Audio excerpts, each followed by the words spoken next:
반갑습니다. 네, 반갑습니다. 뵙겠습니다. 예. 요즘 전국을 떠들썩하게 하는 대장동 화천대유 사건으로 지금 전국이 시끄럽습니다. 얼마 전에 우리 변호사님께서 고발장을 접수하셨는데요. 이재명 지사 관련해서 고발 경위에 대해서 말씀 부탁드리겠습니다. 예. 최근에 제가 국민의힘 법률자문위원회 부위원장이 되었습니다. 그래서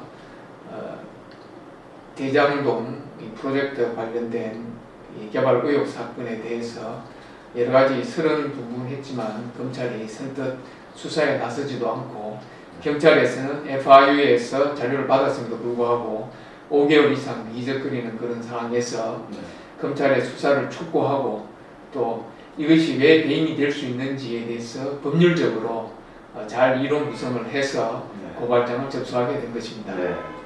그럼 고발장의 이제 내용도 국민들이 궁금해하실 텐데요. 고발장의 주요 내용도 말씀 부탁드리겠습니다. 고발 내용에 대해서는 그동안 언론에서도 많이 보도가 되었습니다만 간략하게 설명을 드리겠습니다.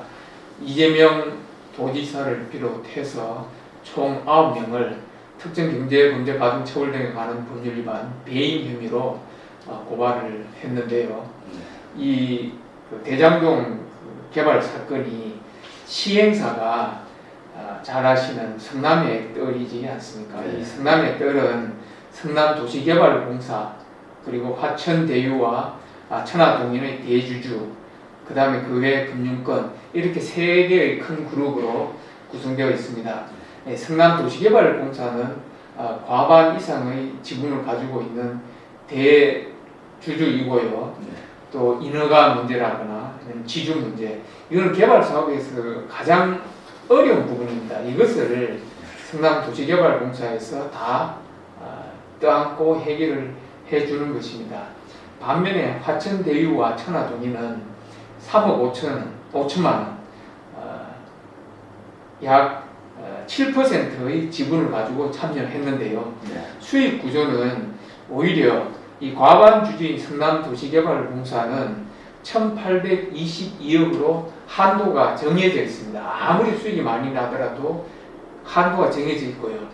반면에 이 7%의 지분을 가지고 있는 화천대유와 천하동인은 4,040억, 3년 동안에 4,040억 원이라는 어마어마한 수익을 올렸습니다. 이런 수익 구조는 분명히 문제가 있습니다.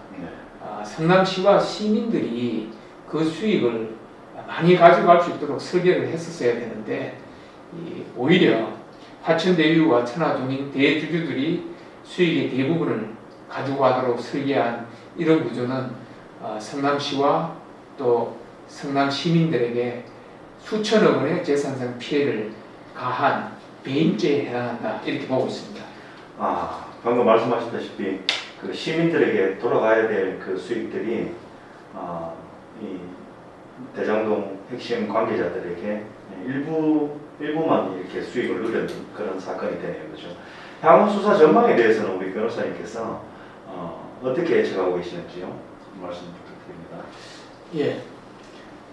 경찰은 FIU에서 수상한 거래, 자금 거래 통보를 받고 5개월 동안 좀 수사를 전혀 진행하지 않았고요. 검찰도 조금 미적거린 감은 있습니다만은 일단 수사에 착수한 이후에는 신속하게 유동규 전 성남도시개발공사 본부장을 구속하는 등 수사의 속도를 내고 있는 것으로 보입니다. 하지만 이번 사건의 핵심, 국민들이 가장 궁금해하는 부분은 유동규 전 본부장이 얼마만큼의 수익을 성남시에 얼마만큼의 피해를 입혔으며 본인은 어느 정도의 부당한 수익을 얻었는가 그리고 이런 내용을 이재명 지사를 비롯한 그 측근들과 얼마나 공유가 됐느냐 하는 그런 부분인데요.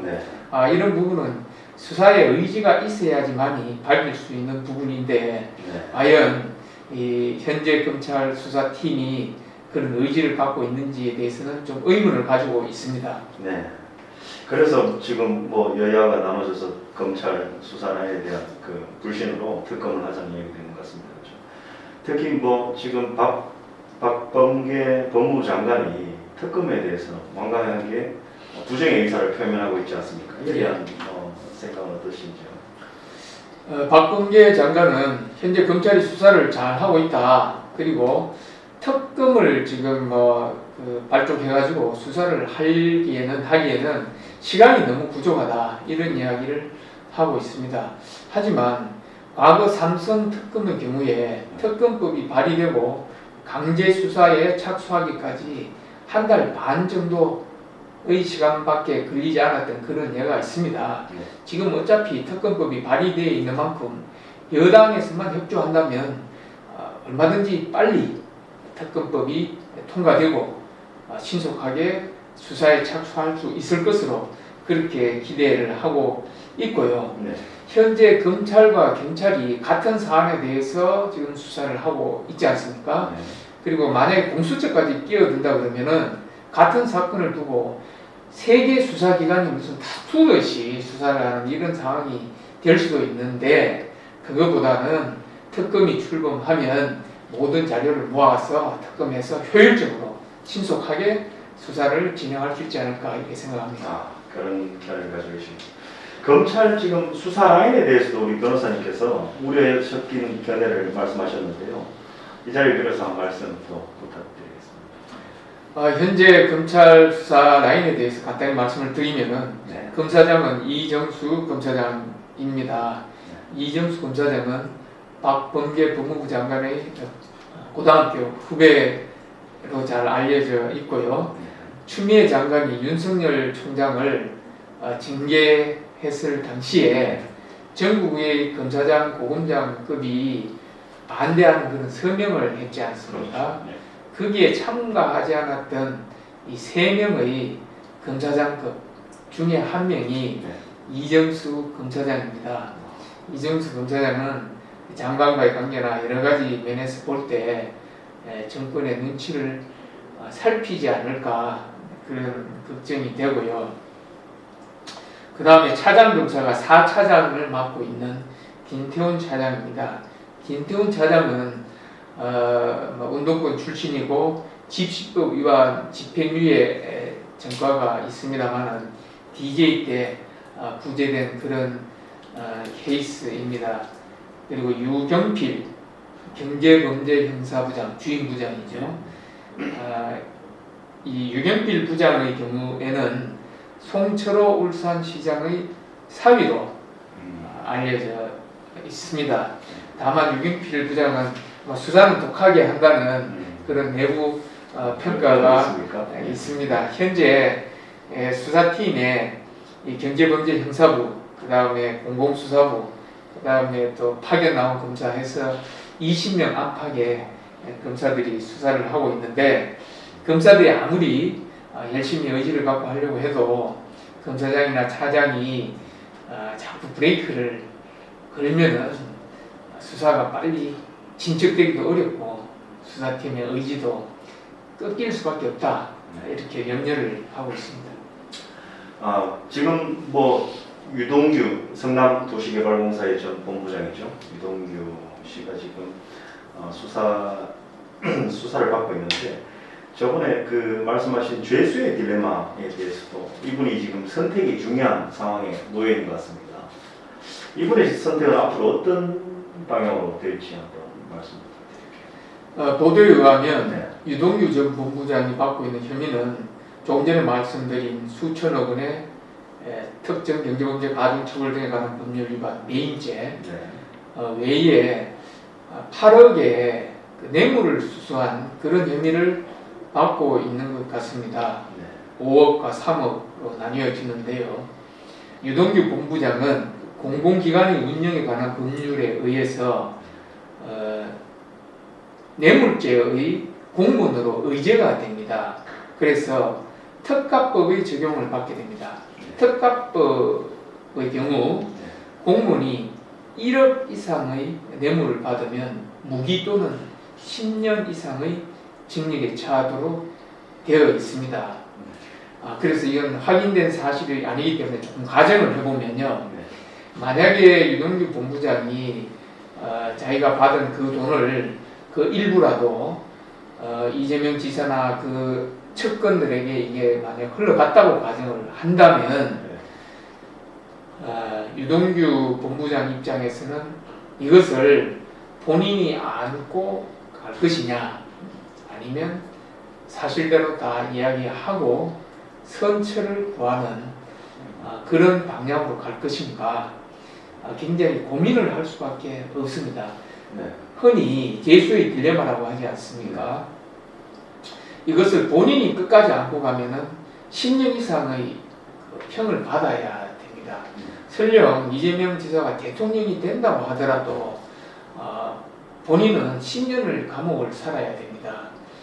그렇다면 유동규 본부장으로서는 고민이 깊어질 수밖에 없는 그런 부분이고요. 네. 바로 이 부분에서 검사의 의지가 네. 수사 의지가 어느 때보다도 중요하다. 그렇기 때문에 수사팀에서 얼마나 의욕을 가지고 수사를 하고 지휘 라인에서 그걸 전폭적으로 지지하느냐 이게 매우 중요한 이유입니다. 네. 유동규 씨의 선택이 이제 뭐 중요하다는 말씀인데요. 이런 지금 뭐 일련의 과정 속에 권순일 대법관 이야기가 빠질 수 없는 것 같습니다. 최종적인 정의의 보루로서 대법관의 이야기가 많이 거론되는데요. 연봉이 2억이나 된다고 하는데 법적 도의적 책임에 대해서 한 말씀 부탁드리겠습니다. 예. 보도에 의하면은 김만배 씨가 이재명 지사의 지난번 공직선거법 위반 사건이 대법원에 계류되었을 그 무렵해서 8, 9회 정도 대법원을 방문했던 걸로 그렇게 알려져 있습니다. 물론 뭐 국민들은 머리 깎으러 대법원 갔다 이렇게 이야기도 하고 있습니다만은 대법원 이발사가 얼마나 머리를 잘 깎는지는 모르겠습니다만 대법원에 머리 깎으러 갔다는 이야기는 제가 들어본 적이 없고요. 그렇죠. 그렇다면 의심을 받을 수밖에 없는 그런 상황인데 그렇다면 설령 권순일 대법관 입장에서 이재명 지사에 대해서 당시 무죄 의견을 냈던 것이 떳떳하고 문제가 없다고 하더라도 퇴직 이후에 얼마 되지 않아서 그런 그에게 자문료를 받는 것은 대법관으로서 절대 해서는 안 되는 일이 아닌가 그런 생각이 듭니다. 법률적으로는 조금 이제 이게 문제가 성립할지 논란의 여지는 있습니다. 왜냐하면 이 사후 수뢰라는 것이 공무원이었던 자가 재직 중에 청탁을 받고 직무상 부정한 행위를 한 후에 나중에 뇌물을 수수하는 경우에 성립한 범죄인데 과연 이분이 그러면 무죄 판결 의견을 냈던 게 이게 부정한 행위냐 그렇게 보기는 쉽지 않은 면이 있습니다. 그리고 변호사법 위반이라는 것은 변호사가 아닌 사람이 금품 등을 받고 법률 상담 등을 하는 행위를 처벌하는 행위입니다. 근데 권순일 대법관 경우에는 변호사로서 등록을 하지 않은 상태에서 그에게 자문료를 받았다면 문제의 소지는 있습니다만은 일부 보도에 의하면은 법률 자문이 아니고 경영상의 자문이었다 이런 이야기도 합니다만은 국민들이 얼마나 납득할 수 있을지는 의문이고요. 설령 권순일 전 대법관이 법률적으로 이것을 피해 나간다고 하더라도 이 대법관으로서의 도의적 책임은 절대 피할 수 없고 오히려 더 무겁게 다가올 것이다. 저는 이렇게 생각합니다. 왜냐하면 대법관은 우리나라 정의와 양심의 보루여야 합니다. 유전무죄, 무전유죄라는 말이 온 국민들 사이에 그렇게 널리 퍼져 있는데 이번 일을 통해서 국민들이 대법관도 저런 일을 하네? 이걸 보면 그게 맞다는 그런 확신을 갖게 되지 않겠는가. 저는 그 소식을 접하고 저도 법률가 한 사람으로서 매우 마음이 무거웠습니다. 권순일 대법관은 이 일에 대해서 처벌 여부를 떠나서 전 국민과 또 법률가들, 법원 직원들 앞에 석고대죄해야 합니다. 네. 아주 강력하게 지금 변호사님께서 말씀을 주셨는데요. 또 다른 또 법조인이 있지 않습니까? 미국으로 지금 도피 중인 남욱 변호사. 이분 또한 빠질 수 없을 것 같은데요. 수사망이 지금 좁혀가고 있는지, 뭐 범죄인 인도 청구라든지 이런 절차는 진행되고 있습니까? 어떻습니까? 자세한 내용은 제가 알 수 없습니다만은 저는 이제 주미 대사관에서 법무협력관을 하면서 범죄인 인도 청구 사건을 많이 취급을 했었습니다. 이 사건도 검찰에서 이 남욱 변호사가 이 사건의 핵심적인 인물 중에 한 명인 만큼 신속하게 범죄인 인도 청구를 해서 빨리 국내로 송환을 하도록 하는 것이 맞다 이렇게 생각을 합니다. 뭐 후속적인 추가 고발이 진행될 계획이 있는지와 더불어서 오늘 마무리 발언 간단하게 해주시면 감사하겠습니다. 예, 국민의힘에서 1차 고발을 했고요. 앞으로 향후 수사의 진행 사항을 예의주시하고 있습니다. 그리고 당으로 많은 추가적인 제보가 들어오고 있기 때문에 그런 것들을 잘 분석해서 필요하면 검찰 수사에 문제가 있다면 바로 저희들이 또 후속적인 조치를 해서 이 사건이 진짜 전 국민적 관심사가 집중되는 사건이고 만에 하나 이 대통령 선거가 끝나고 이재명 지사가 대통령이 된 다음에 무슨 문제가 있다고 이렇게 드러난다면 온 국가가 얼마나 당혹스럽습니까? 그래서 검찰은 진짜 신속하게 그리고 정확하게 진상을 규명하기를 국민의 한 사람으로 촉구합니다. 네. 하여튼 오늘 고생 많으셨고요. 이렇게 모든 인터뷰를 마치겠습니다. 네. 감사합니다. 네, 감사합니다. 네.